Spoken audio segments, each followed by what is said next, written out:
Greetings all, and welcome to Dave's Craft Room.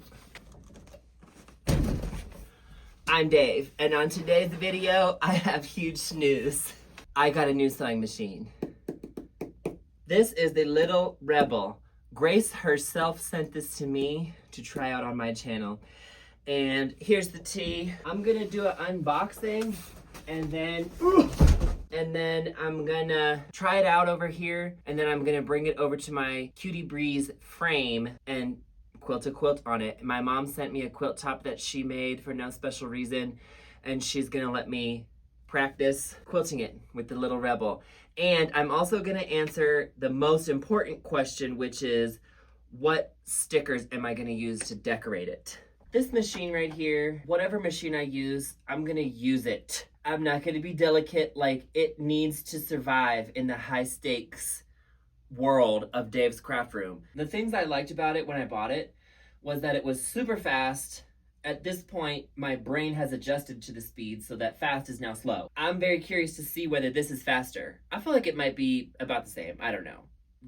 How fast can you really get? And of course, the knee lift. The thing about the knee lift is I've been using my standing desk and I don't use the knee lift, and I've kind of realized, like, I actually don't need it.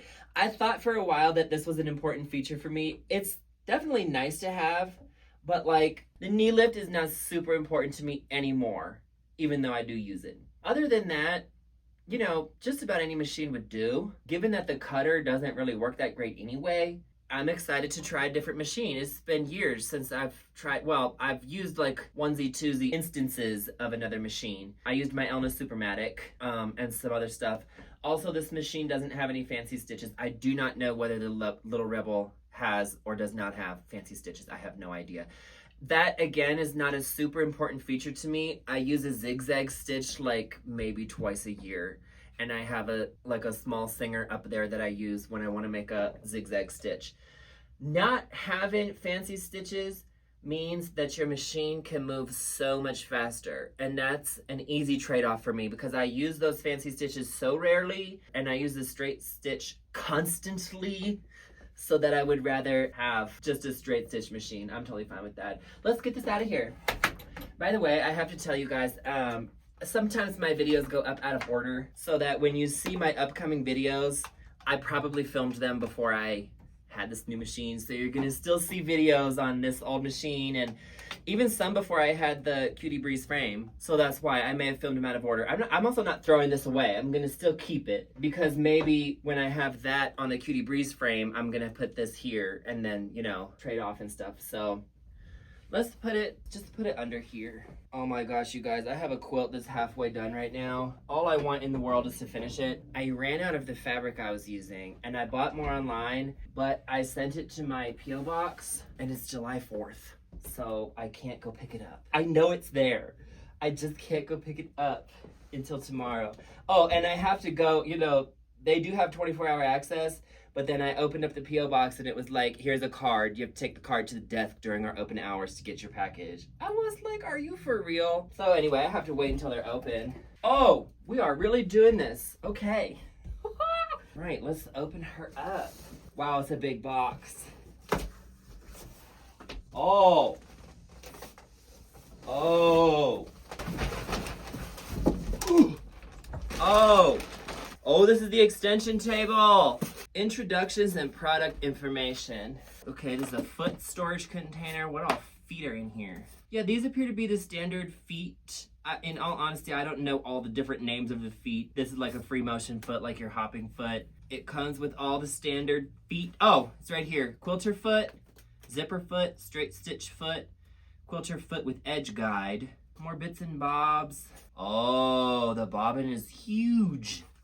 I'm getting sidetracked. I need to see the machine. Show me the machine. This would be your thingy for your thread. What are these? Oh, this is for oiling it. Oh, look at the tiny screwdriver. Oh, the foot. Oh, wow. This is a foot pedal. Wow. That is a foot pedal. Okay, let's get into this.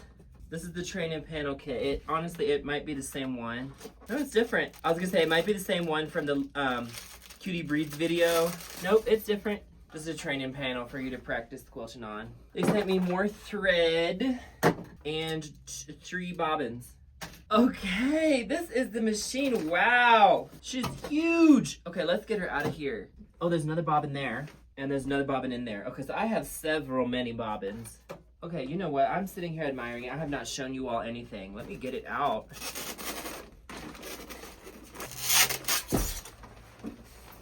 Oh! Oh, I can see the mechanisms.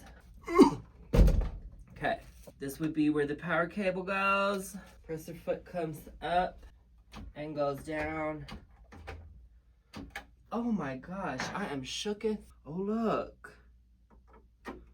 Let's get into it. Instructions and product information. Should I read this? Probably. Let's have a look at this extension table since I'm for sure gonna need and use this extension table. Wow!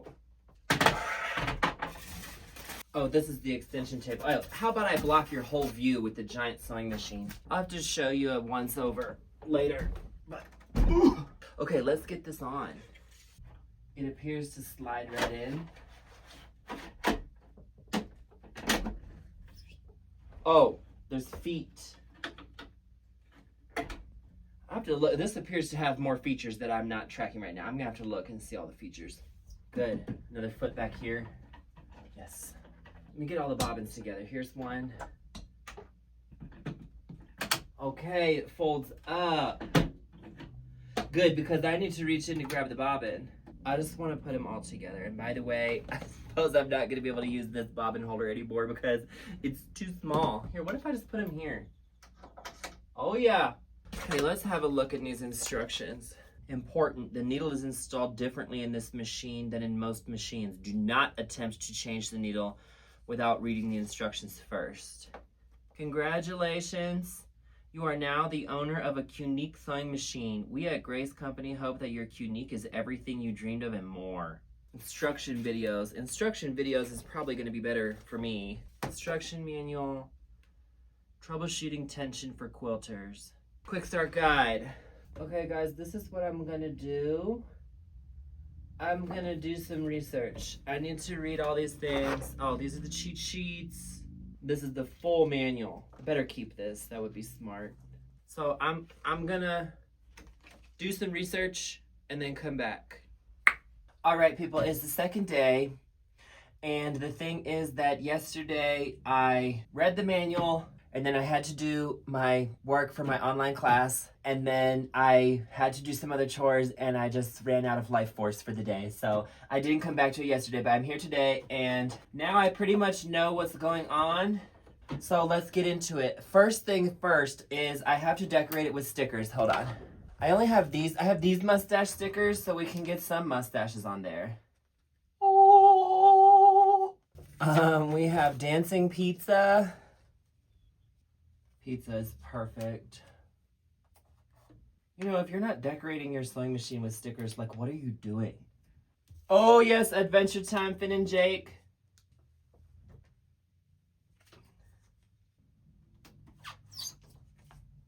All right, that's gonna be good for now. I like to collect more stickers as I go through life. Cool, so let's get into it.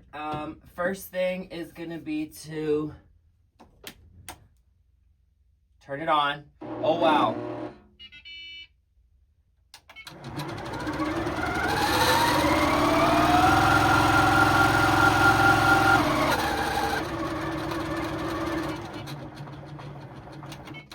Yeah, so if I press start stop and the pedal is not plugged in, it just goes. Pedal plugged in, we got sewing mode. This thing, which is the controller for when you're quilting, plug it in and we can enter quilting mode. So let's just try and thread it, I guess. This appears to be the same thread, so I don't have to do a bobbin. But I did learn how to load bobbins on here. Okay, pop this up. Take out the thing. Oh, it's over here. Take out the thingy.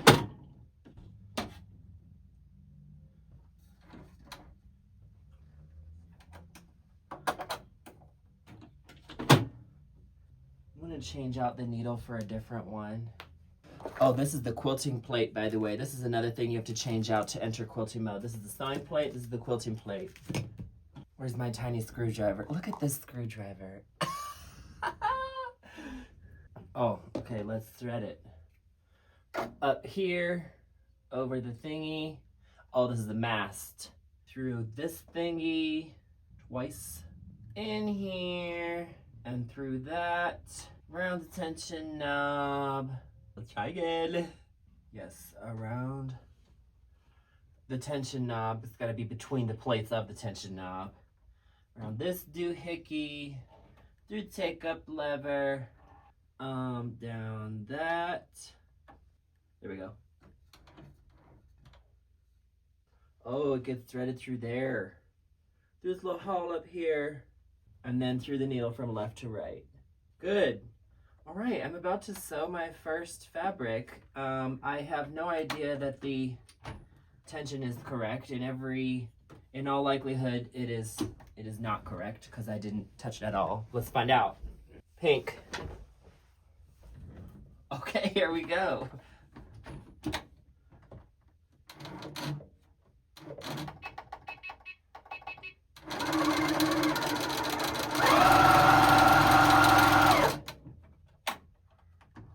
All right.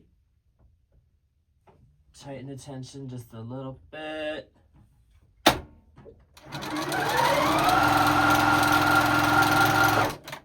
Okay, the tension appears to be good. Let me actually...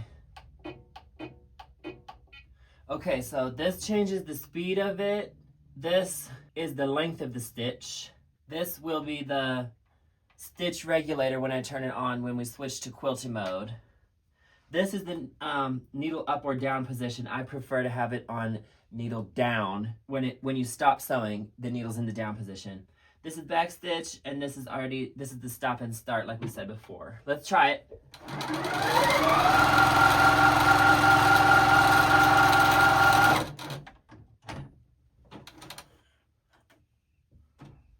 Good. It worked. I mean, yeah, I had no doubt that it would. Like, I hope it can stitch, you know what I mean?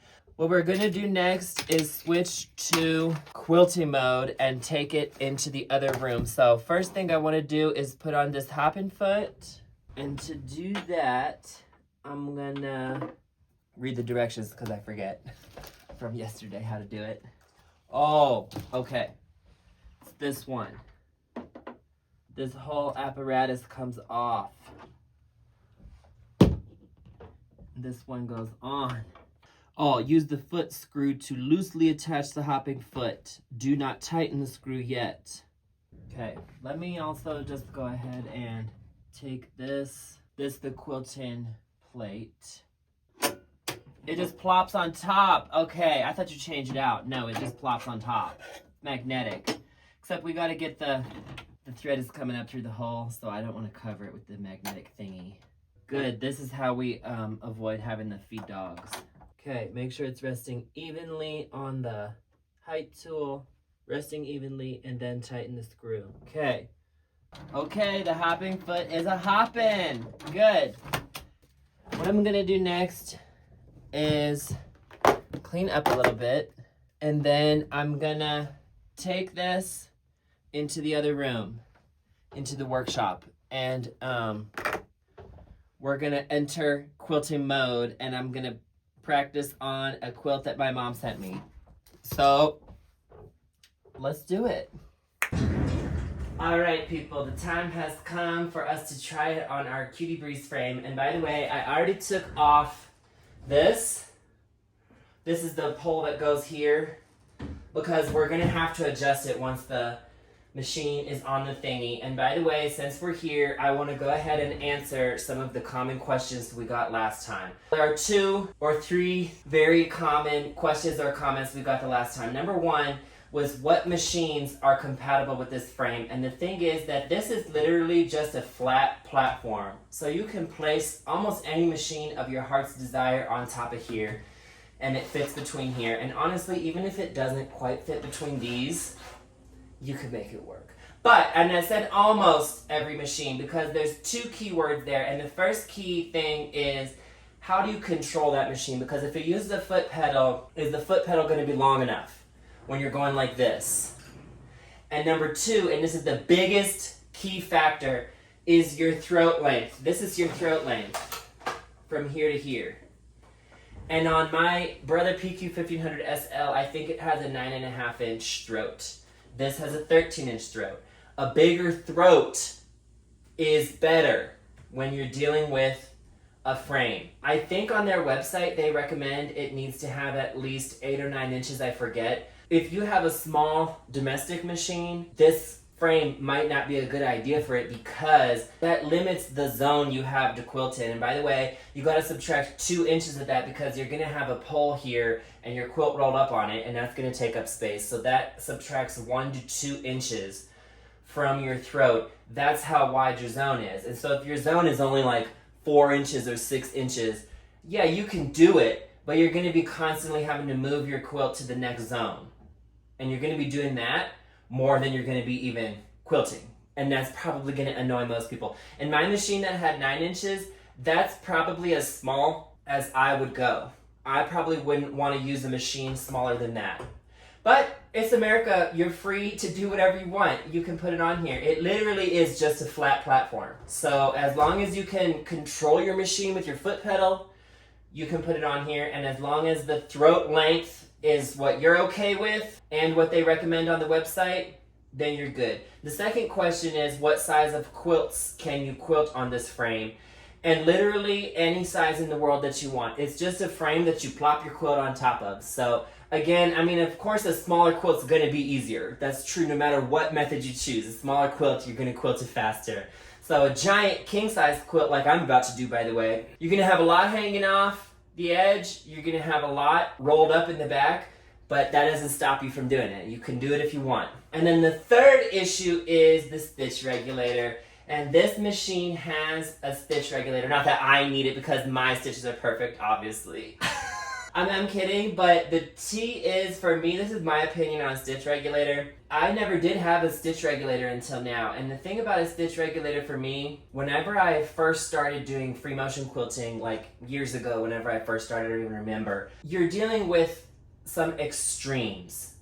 And the extremes are when you get like a million tiny stitches in one spot, that's when you had your foot on the pedal and you weren't moving away from the zone fast enough. You get a million tiny stitches in one spot. And then the other extreme is when your stitches get like super long, which is when you're probably taking your foot off the pedal, but you're moving too fast. Those are the two extremes.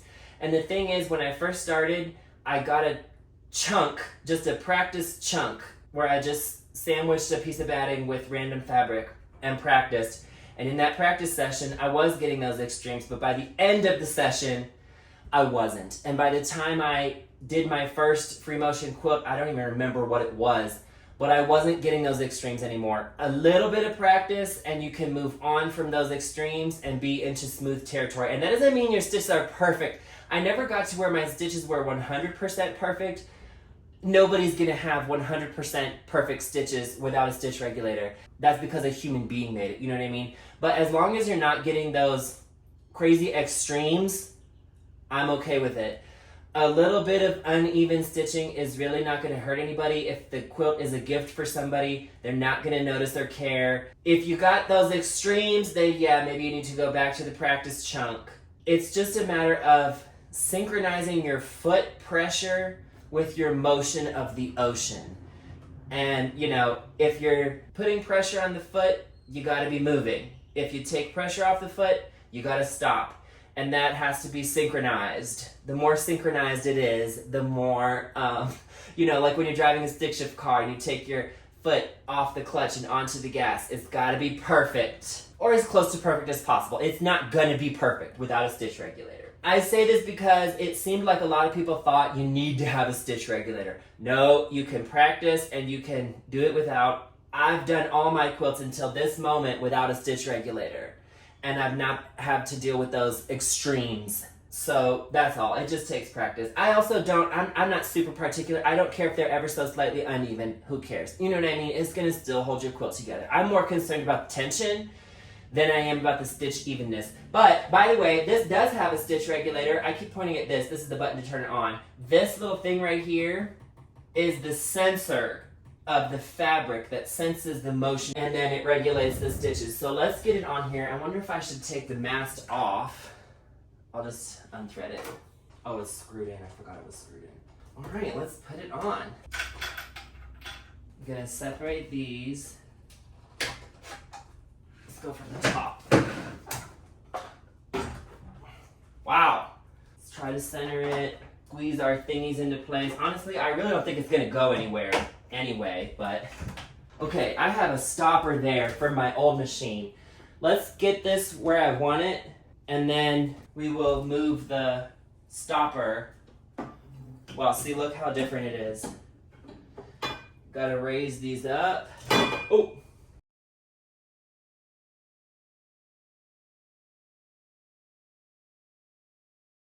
Now, I need to move these stoppers.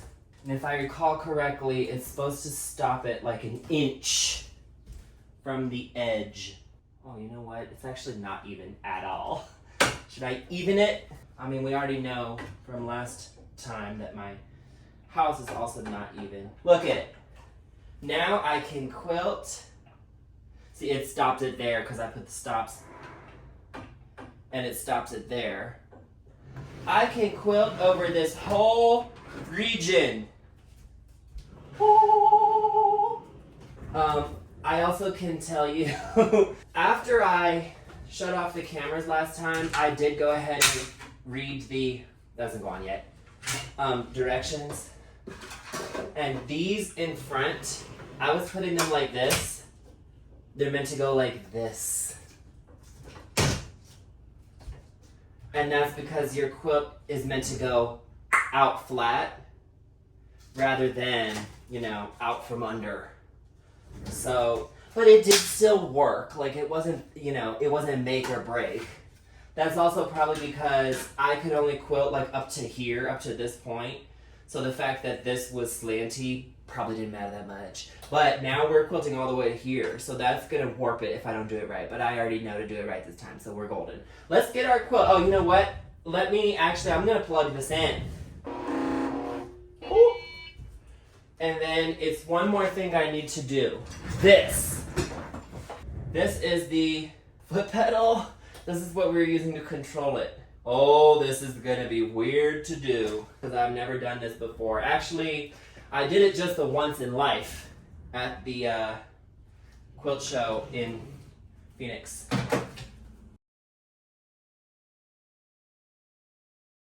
Yeah, you're meant to use zip ties. I'm just literally gonna wrap it around. Hey, wrapping it around is working fine, actually. Wow, okay, it's there. Oh my gosh, okay. Tighten this to tighten it on. Okay, we have start and stop. We have needle up or needle down. Okay, we gotta move the table out so we don't mess up those ugly curtains. Yeah, I still have not changed out the ugly curtains. You know what? I'm busy. I'm on the run, I'm on the go. I'm making quilts. I don't have time to change curtains. Yeah, and I suppose it's not gonna go faster. The stitch regulator's on. Oh, yeah. Woo! So that was the tea. I just had the stitch regulator on, and because I didn't have anything actually moving, it was going super slow. I turn the stitch regulator off, and I have it set to high speed, and that's when it goes super fast.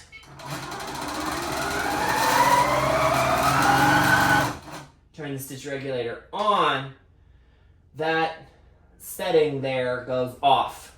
The speed setting, that is, because it doesn't matter anymore, because it's all about the stitch regulation now.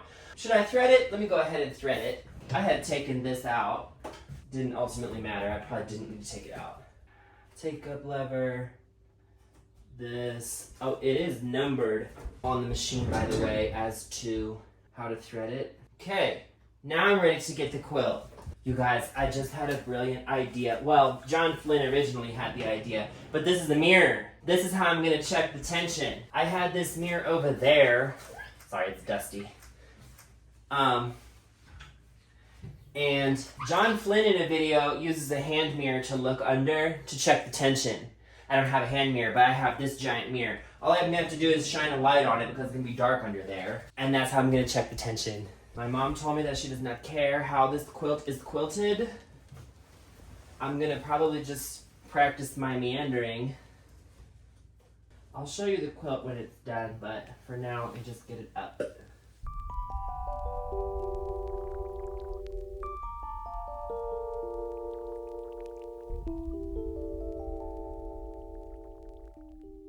Stitch regulator's on. We're gonna press start. Oh, let me bring the bottom thing up. Good. Oh, I didn't get it.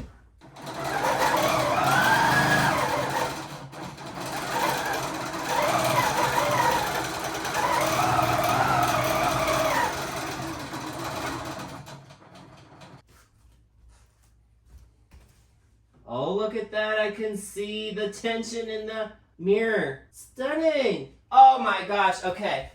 Hey, that was a good idea.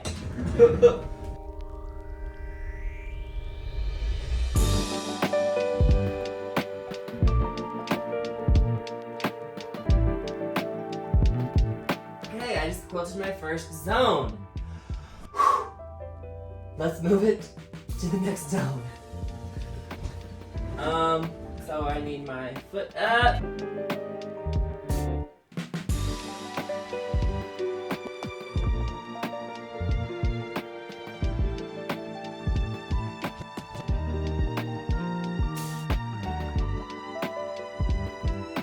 Cool. So I'm gonna pretty much quilt this quilt, and maybe we'll do like a time-lapse videos of me quilting it and all that. I literally am just practicing my meander, and that's literally all I'm doing. So let's just go.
So the final verdict is that this sewing machine works great on my Cutie Breeze frame.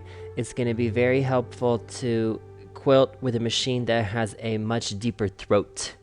If you're interested in this little rebel, I have a link in the description box, and I also have a discount code for 5% off machines and frames and 15% off almost everything else on the Grace Company website. So take a look in the description box below. All right, guys, it's the second day, and I just had to have a troubleshooting sesh because it wasn't working. Pretty much when I got here today to use it, none of the stitches were catching, and I looked into there, and I realized that hook in there was not catching the thread. You know what I mean? Like, the hook inside of there, when the needle goes down, it's supposed to catch the thread and bring it around the bobbin. Do you like my sign language? And it just wasn't catching, and I couldn't figure out why. And I was like, oh no, not a timing issue, because if it's a timing issue, I feel like I'm really SOL.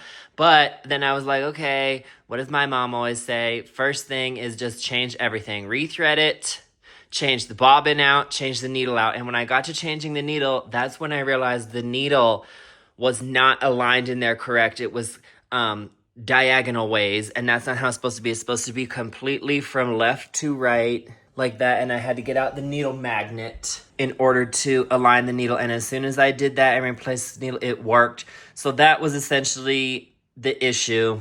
The machine worked great for me yesterday, and it does work great. I just need to pay attention to the needle. I was not used to the needles, which can be different ways, so just know that. But I did figure that out and aligned the needle correct, and it's working now. It's working just as good as it did yesterday, and I'm about to finish this quilt soon. My mom told me that I don't have to put the binding on and all that. I'm literally just gonna quilt it for her and then send it back. She's gonna put the binding on, so we're not gonna see a completely 100% finished quilt today, but you will see it quilted, and I'll also show you the back. I think I forgot to mention my mom sent me the wildest back I've ever seen. And good. I mean, there's definitely some ugly parts in the quilt where I was like, oh, where am I gonna go next? It's learning, it's practicing, it's a scrap quilt, and that just is what it is. So, all right, I'm gonna continue now. Oh, look, there's my thinking cap. People have asked in the comments where it is. It's there. Okay, cool. Let's continue. All right, this is the final result. That's going to be all for today's video. Thank you for coming to Dave's Craft Room. Remember to like and subscribe to my channel, and please come again.